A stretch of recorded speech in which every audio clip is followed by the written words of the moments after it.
Il s'appelait Arié Zalmanovic.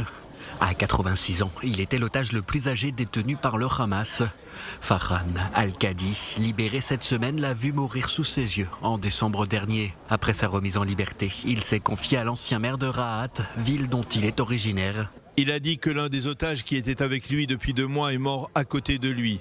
Cette histoire lui brise le cœur. Il a beaucoup de souvenirs horribles. Enlevé le 7 octobre au kibbutz Niroz, dont il était l'un des fondateurs, Arié Zalmanovic était père de 2 enfants et grand-père de 5 petits-enfants.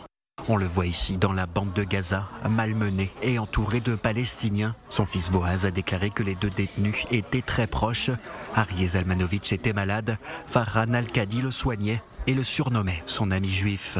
Mon père a dit à Farhan qu'il nous aime et qu'il se soucie des membres du kibbutz. Il sait ce qui leur est arrivé. Un jour après sa sortie de l'hôpital Soroka où il a été pris en charge, Farhan Al-Qadi donne plus de détails sur ses conditions de détention. Il révèle ainsi avoir été détenu dans un hôpital du sud de la bande de Gaza pendant les premières semaines, puis transféré dans un tunnel, ne faisant plus la différence entre le jour et la nuit. J'étais seul là-bas, avec seulement les terroristes autour de moi. Il faisait tellement noir que je mettais mes mains sur mes yeux pour m'assurer que je pouvais encore voir.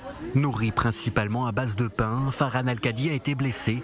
Son frère Jamal déclare que les terroristes lui ont tiré dans la jambe lorsqu'il a refusé de dire où se trouvaient des juifs.